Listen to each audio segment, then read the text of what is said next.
Welcome, folks, to the first ever Corona Sports Podcast with your host, Jimmy Corona. Today, I'm going to go over the overview of what this podcast is going to be about, and this is the very first episode, so welcome. I'm very excited. I've been very excited putting this together.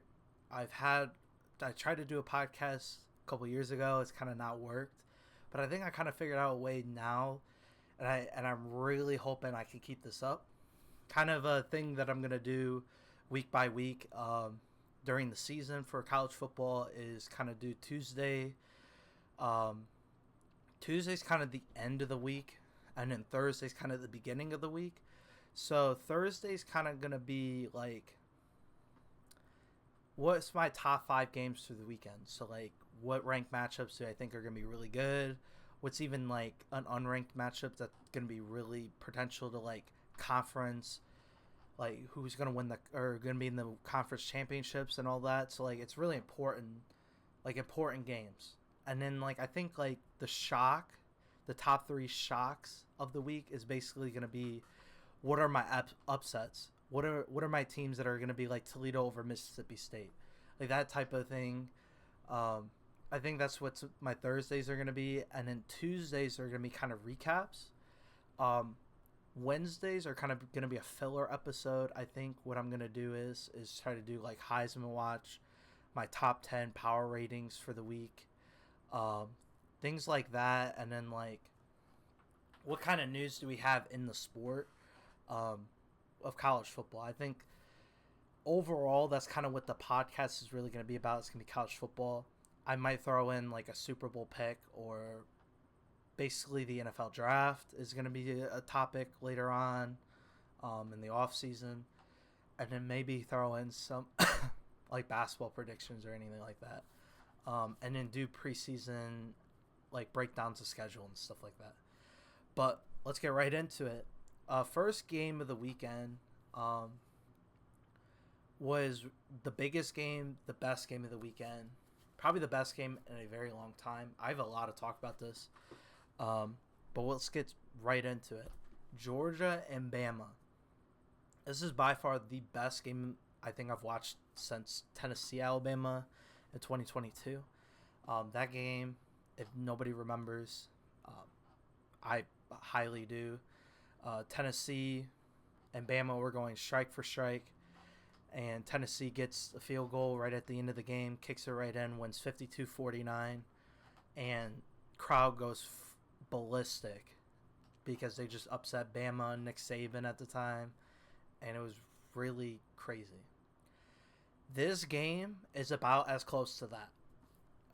The score does not show how the game went. You would think that it went back and forth, back and forth, back and forth. It did not at all. Bama jumped to a 28-0 lead. By the first quarter, I was like, we need to shut this game off. Gramps, we need to shut this game off. This is not the game of the year, right? So then we get to halftime. It's 30-7. We keep swiping on. We're like, this is not Georgia. Georgia is potentially going to come back. We were going through Illinois, Penn State, Ohio State, Michigan State, which was on Peacock or whatever. And I'm sitting there, and Ohio State's creaming Michigan State. Penn State and Illinois in a back-to-back, missing field goals, punting. Very boring game. But I think overall it showed Penn State's grit, which we'll get to that later. But we turned it back to Georgia-Bama. And all of a sudden you could feel the momentum switch. Georgia all of a sudden started figuring out Bama. And they scored. And it's 30-15.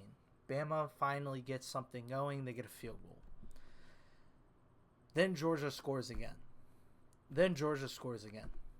Now it's 33-28. And Georgia gets the ball back. Bama just punted. They had lost whatever they had in the first half. Georgia then hits him with a deep ball where the dude spin out of a tackle and scored. And you go through the entire stadium at Bryant-Denny Stadium, and you just see mouths drop, people go like that. And I was in shock. because I was like, Georgia has been losing this entire game. And with 2.5 minutes remaining, they are in this game right now. And it's crazy because they just took the lead for the first time in the entire game. Mind blown.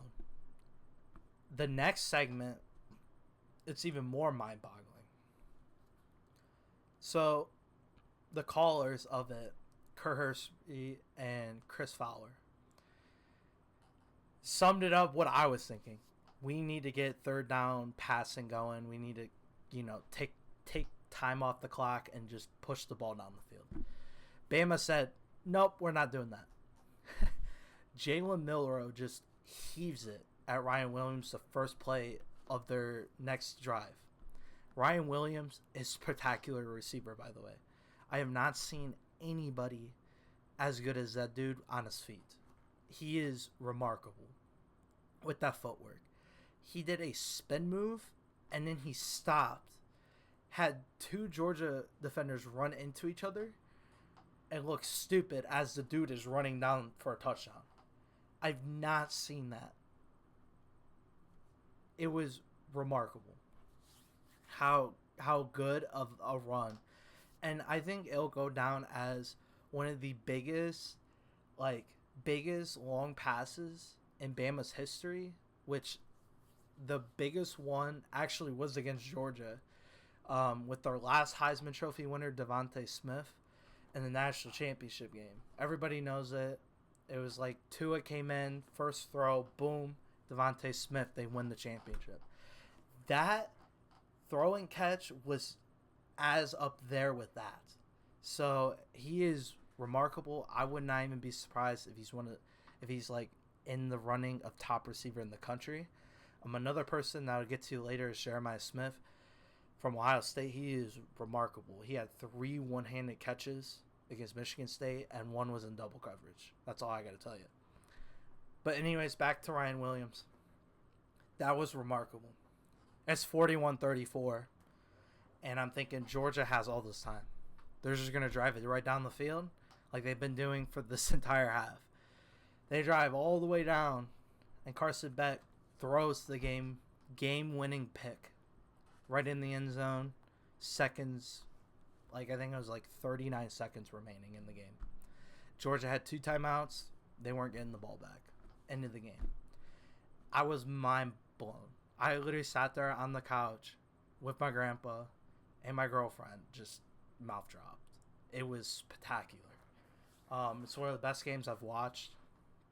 I think the really surprising stat that a lot of people are saying or have been talking about on other podcasts and on TV is Jalen Milroe had almost 120 yards and the running backs had 50. That is insane. He had over 480 purpose yards in this game, and most of it came in the first half. I think it's a crazy stat because I feel like it's really hard as a quarterback to be able to run that much and throw it that much. Most times out of 10, if you think about it, I think other than maybe Lamar Jackson or Patrick Mahomes, if a quarterback can run it, they're not really good with throwing it. As we'll see in the next game that I'll talk about, you'll see what I mean with Michigan. Is a quarterback that is really good at running, but his passing is got to get better, right? But Jalen Milroe is the top quarterback in the country right now. This dude can run the ball with running back and receiver speed, and this dude can also launch it like a pocket passer. It's crazy. I have not seen someone throw like he can. Unless it's the NFL, right? So I think Jalen Milroe overall was kind of the MVP for Alabama's offense. I think that defense, I forget who picked it off, but the dude that picked off Beck at the end is got to be the guy that's the MVP for Bama, because he saved Georgia from tying the game, going to overtime. how do I feel after the game with Bama and Georgia? Bama moved to 1 in the AP Top 25. Georgia's number 5. Um, I think that's kind of relative to how good like Georgia played in the second half. Um, how do like I said, how do I feel out of it? I feel like Georgia has kind of the edge, um, not because they lost. I think, and they have a tough schedule. They play Texas and Tennessee. I don't think Georgia has the edge like easy wise. I think they have the grit and the experience now of going through a close loss after coming back from losing that bad, and basically kind of like a positive. We came back, we took the lead, we just didn't have enough time to work with. We figured them out at the end. So I think like Georgia in the end felt like they found their heart and team. I think Bama has the heart, they have the capability of doing it, but I feel like they come out a little bit more sluggish because of the fact that they gave up and almost lost in that game because they let their foot off the gas. I still do think that the top 5 teams in the country right now is Bama, Texas, Ohio State, Tennessee, and Georgia.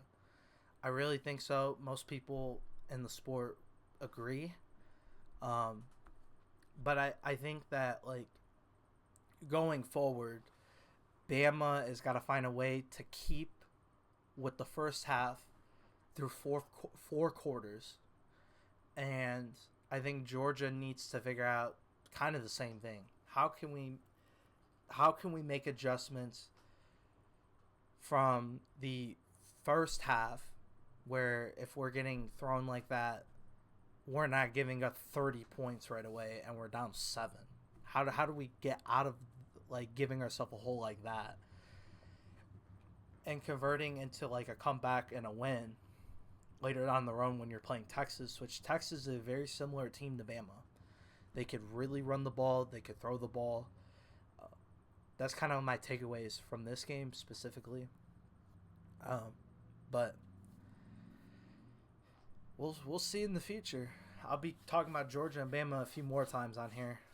They have a few more top 5 matchups, top 10 matchups. So I'm really excited to get into it.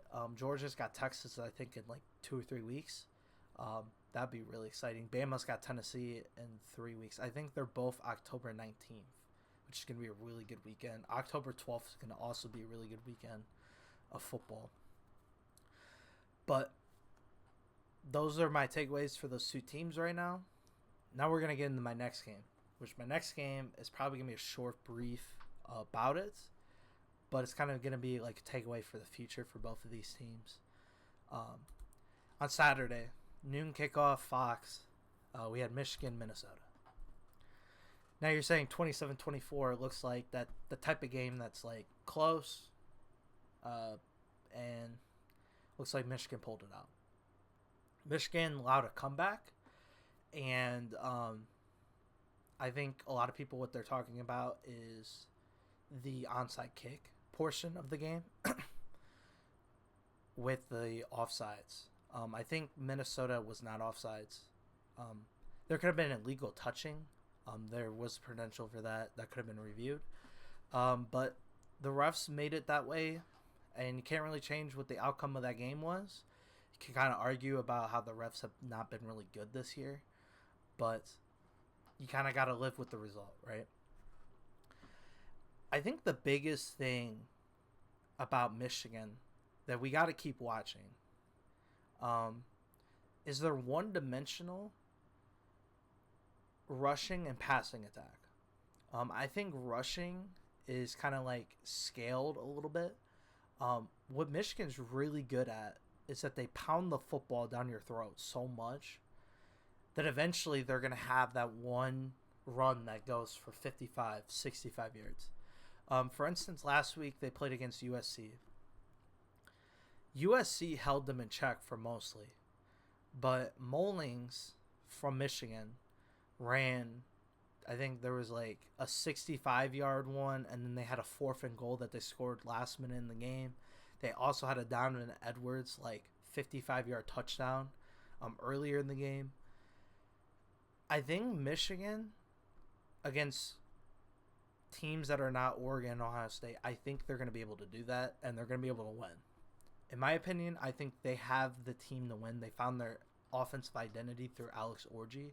I think Davis Warren at the beginning of the year was not a great choice. I kind of looked at it as, why are we going with Davis Warner? Everybody's saying Orji is the guy. I think it was kind of just experiment. Okay, can we do a passing offense, or do we have to rush? And everything like that. But Michigan's identity is running the football.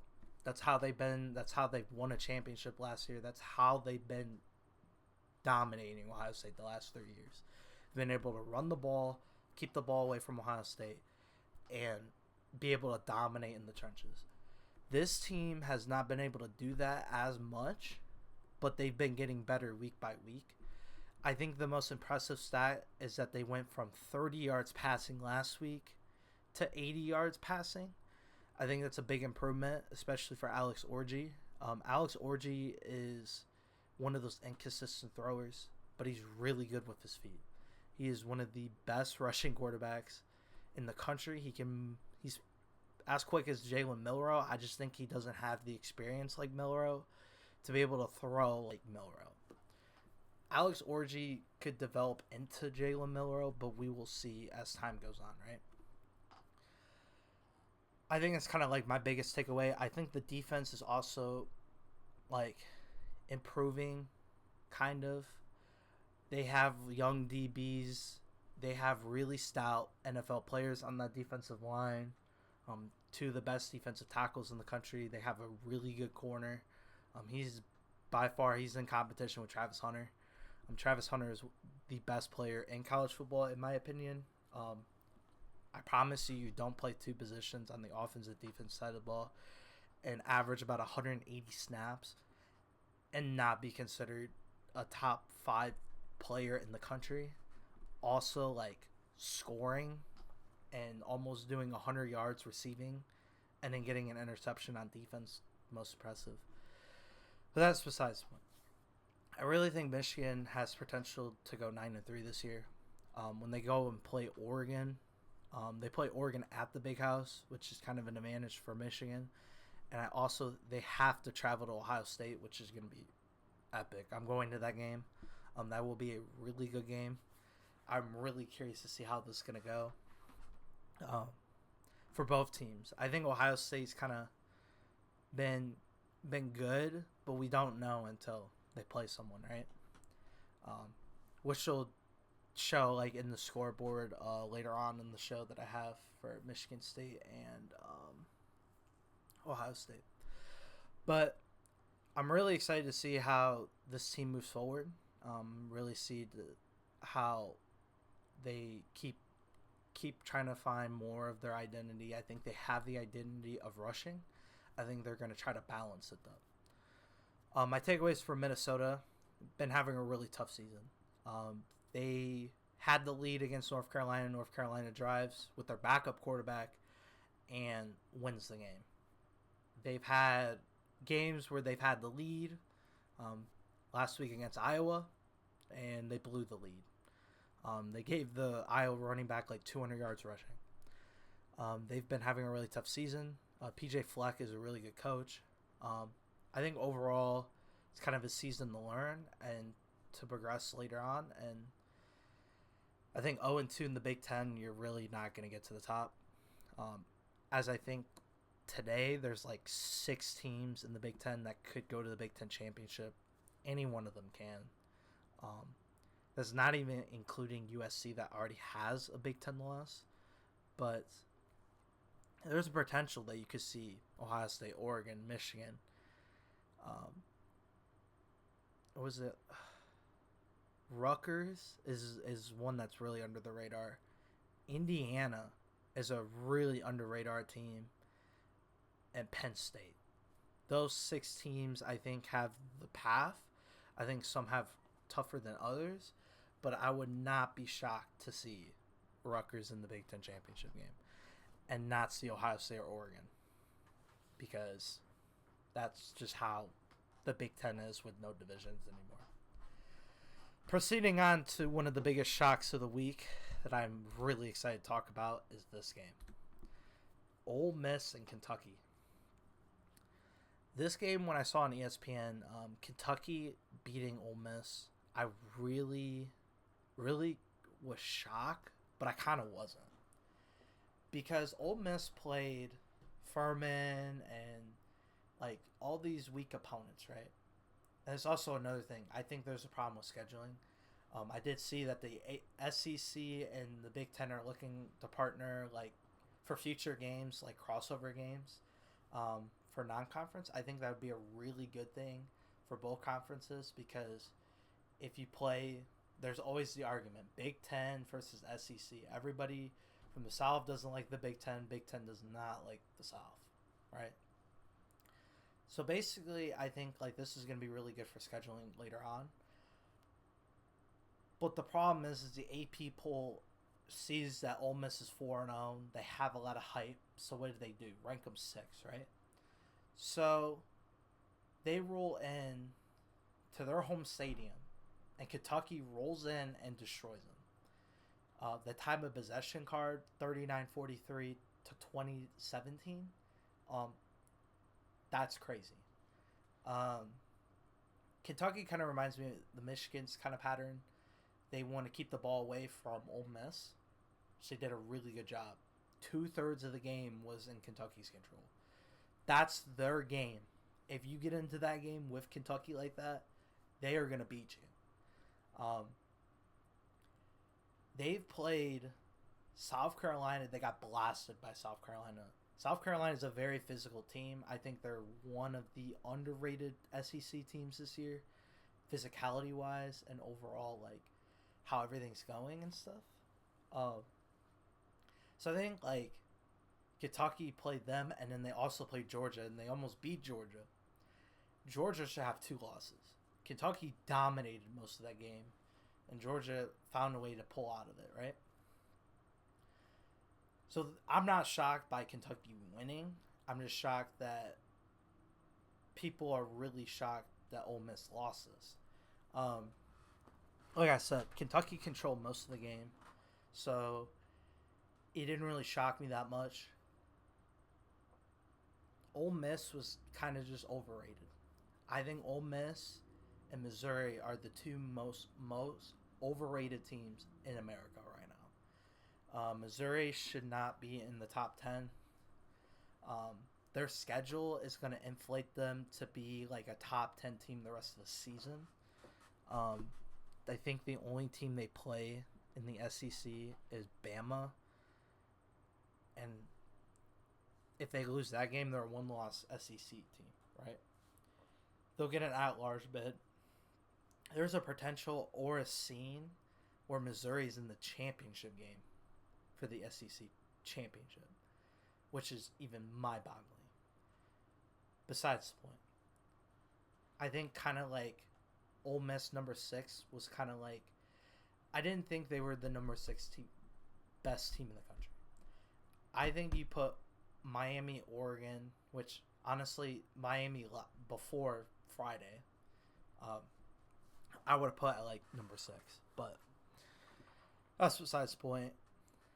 Really crazy how Ole Miss lost at home. Kentucky just rolled in there and just gave them their game and put Jackson Dart and that Lane Kiffin in a really tough spot. So that's kind of my takeaways. Ole Miss, better straighten up. You got a few hard games coming for you this in the SEC, and Kentucky, nobody's really gonna see a lot come out of your team, but I kind of see a 7-win bowl game Kentucky team this year. They're decent. They almost beat Georgia, and Georgia almost beat Bama. That's all I gotta say. But all right, my next game is gonna be kind of a shocker. Miami, Virginia Tech. This game happened Friday night. Biggest controversy of this game was Miami was down majority of this game. They came back We're winning 38-34. Virginia Tech throws a Hail Mary, and it's a ruled a touchdown, then incomplete, touchdown, and then incomplete. Someone explain this to me. I have no idea.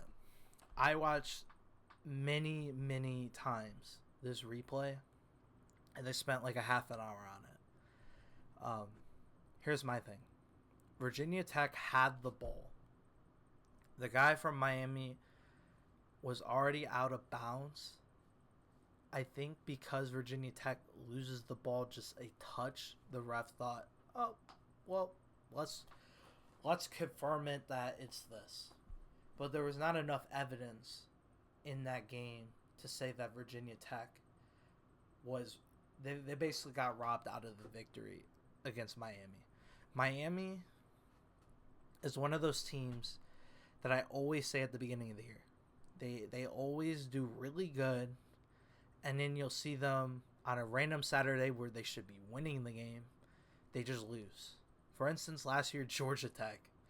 By the way, the coaching in that game was horrible. They should have just took a knee instead of run the ball. They ended up fumbling, and then Georgia Tech ended up scoring and winning the game. That's basically what happened. So Miami's not too fond of like games like this, but I really think they got lucked out. I really don't have them as high as I used to. I would have said last week, like I said, I would have had them at 6. Oregon at 7. Those two are like right outside the top 5 best teams in the country. But now I kind of slide them back to where, like, are they kind of Missouri? Are they kind of these, oh, our resume is we're 12-0, we look great, but we're not tested, right? So I think the biggest thing that I got for this is Cam Ward is one of the best quarterbacks in the country. He's also a Heisman contender. I have 5 or 10 that I'm going to do tomorrow. But basically, I think Cam Ward really carried Miami in this game. Miami was getting shredded on defense. As you could tell by their quarterback, the dude was throwing touchdowns and he was carrying the ball a lot. So even though Miami came out of this, I think the positive is that they have a quarterback. In the past, they've been in games like this where they've been trailing. The thing is the quarterback wouldn't be able to get out of it because they're not an exceptional quarterback. Not saying that they're not like elite quarterbacks, but that's just the truth. They just haven't been able to put it over the edge. Stuff like that. Cam Ward was actually able to get them out of that hole and go and win the game. So I think for me in Miami, I feel like that is what I would take away from this, is that you have the potential to actually do what you said you're going to do this year. I think they can win the ACC. I think it's like a 2-way race with Clemson. Clemson played really good over the weekend. They keep improving too. So I think it's a 2-way road since Louisville lost to Notre Dame over this past weekend too. So that's kind of my big takeaway from this, is that they got robbed, Virginia Tech. But that's besides the point. My next game is the game that I said earlier was really boring. It ended up being that way, but it was whiteout energy, according to James Franklin. 21-7 Penn State, Illinois. Illinois has been playing really good football. Their quarterback, Lou Altmaier, he's probably one of the best like I said, he's in there for the best improved player of the year. Last year in this game, he had 4 interceptions. Did not do really good. They lost 30-13 to Penn State at Illinois. But this year they did a lot better. They didn't end up getting the win. They ended up missing a field goal or two. They weren't able to move the ball easy, and Penn State looked really good after coming out of that. Illinois' defense mind you, I heard a thing earlier that it should have been 30-7, which is even crazier. Penn State missed 2 field goals. They had to go for it on 4th down because they already missed 2 field goals. This besides the point. Penn State came out of this looking like the winner and looking like they could compete with Oregon and Ohio State in the top 3 in the Big Ten. I really think they could. Drew Aller has looked better as a quarterback than he has last year. Last year, he would have probably kept this game 14-7 or 7-7 majority of the game, and then go to overtime. But he's overall improved. I also think the running backs and the run game has gotten better with the new offensive coordinator. They've been able to do some crazy stuff that I've never seen. The only time I ever seen it was at Kansas. That's where the offensive coordinator came from. He does all kinds of schemes and stuff that's really unique. Really like it. I think he's really improved this offense. As you can tell, Penn State ran for 239 yards. I have not seen Penn State run that much rush yard wise in a while. So congrats to Penn State. They, like I said, they potentially have a really good chance to beat Ohio State this year. So that's even coming from a person that roots for Ohio State. I think Oregon, Penn State, and Ohio State are the top 3 right now. Like I said, there's a chance that there could be a Michigan, a Rutgers, or Indiana that has potential to go to the Big Ten championship game. Mark my word, crazy to say those 6 teams. Beginning, people thought it was a 2-way race, but it's looking like a 6-way race right now. I think Illinois is one of the dark horses. I think they could get like a 9-win season. I don't count them out. Not really a big... I mean, it's a big loss, but at the end of the day, you're going to grow and you're going to get better, Illinois. You already have 2 ranked wins, which the Kansas win's not looking really that great, but you're looking better than what I've seen Illinois do in the past, that's for sure. All right, now my last game that I had to put this one on because it was really shocking. Arizona completely creamed Utah.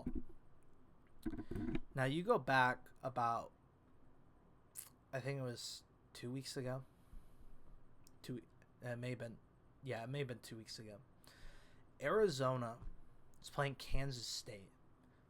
Gets smoked by Kansas State. I think it's like 38-7. And most people are like, "Oh, like shouldn't Arizona have a one loss in the Big 12?" Well, I don't know how they did this, but supposedly Arizona and Kansas State didn't rule it a conference game. It was non-conference as they're already scheduled, and so they played it as a non-conference game. And Kansas State rolled Arizona. And it really shocked me that Utah, at home, at night, lost. They are one of the hardest teams to beat at night. They are, like I said, they are one of the hardest teams at home to beat at night. Arizona rolled in there with their quarterback, their receiver, and their rushing attack and passing attack, and rolled them. I think the biggest takeaway from this is that Utah is not going to win anything in the Big 12 if they don't have Cam Rising. Cam Rising's got to get healthy, and they will not be a contender in the Big 12 if he's not there. The backup quarterback's not terrible. He's just young, so he doesn't have the experience like Cam Rising does. So I think that is kind of the biggest takeaway. It's shocking, but at the same time, having a backup quarterback and 2 turnovers, not really going to help you if you're Utah. Going forward, Big 12 race is heating up. People that you did not expect to be in the top of the Big 12, Iowa State, Colorado, BYU. By the way, they smoked Kansas State. So, just saying, BYU's out there 5-0. Looking really good. Colorado too. They're after losing Nebraska, they're 4-1, and I think they're like 2-0 in Big 12 play. Just saying. Could be an interesting one in the Big 12 with Utah losing. I think kind of like my other games for the weekend that I drew up. I think it's like 6 games, 5. Michigan State, Ohio State, 38-7. Watched that game. Pretty impressed with how Michigan State played. Ohio State's defense. The game probably should have been a little bit closer, but they got some turnovers late in those drives in the early game, and caused Ohio State to only hold them to 7, which good job by the defense. They improved a little bit. Colorado beating UCF. That's the biggest shock of the week. Everybody was favoring UCF. Other podcasts were saying UCF should be ranked. And they ended up getting smoked by Colorado 48-21. Boise State is kind of like the group of 5 top contender right now. They beat Washington State, that, by the way, was undefeated, 45-24. I think Boise State should be in the conversation of being not the 12th seed in the playoff. They should be a little bit higher. But since they're in the Mountain West, can't really say anything about it, you know? USC Wisconsin score does not decide what the actual score was at the first half. It was 21-10 Wisconsin at halftime, and USC went 28-0 in the second half. Great win for USC after having a really sluggish, really hard game last week against Michigan. So they got their first Big Ten win. Oklahoma and Auburn. I want to touch up on this. Oklahoma's got one of the worst offenses in the country, but they're 4-1. Their defense is elite, and it's the only reason why they are 4-1. I think a lot of things that a lot of people say that are not true is that Jackson Arnold is not a good quarterback. I think he's a good quarterback if he's in the right system. I think their system is more better with their backup quarterback. I think that's why they have him start now. He's more fitted for the RPO than that. And I low-key think that's just kind of how it goes for that. Sadly for Jackson Arnold, I think he'll have to probably either wait his time or transfer out and go somewhere else. But Auburn was doing really good. Auburn's problem is they turn the ball over. They are the worst FBS program turning the ball over. They were doing really good, had a pick 6. Oklahoma took the lead and kept the lead the rest of the game and won the game. By the way, that pick 6 was 4 minutes left in the fourth quarter. So that changed the entire complexion of the game. And Auburn's still struggling. Lost to Cal, they lost someone else, and they just lost to Oklahoma. So they got a really tough schedule too. Don't expect them to even get there. So it's kind of the big takeaway for the weekend recap. Tomorrow, we should discuss Heisman candidates that I have and top 10. If I don't do a filler episode tomorrow, for sure Thursday we're going to do our top 5 main games for the weekend, and then our 3 shocks of the weekend. All right, everybody take care. Have a great rest of your day.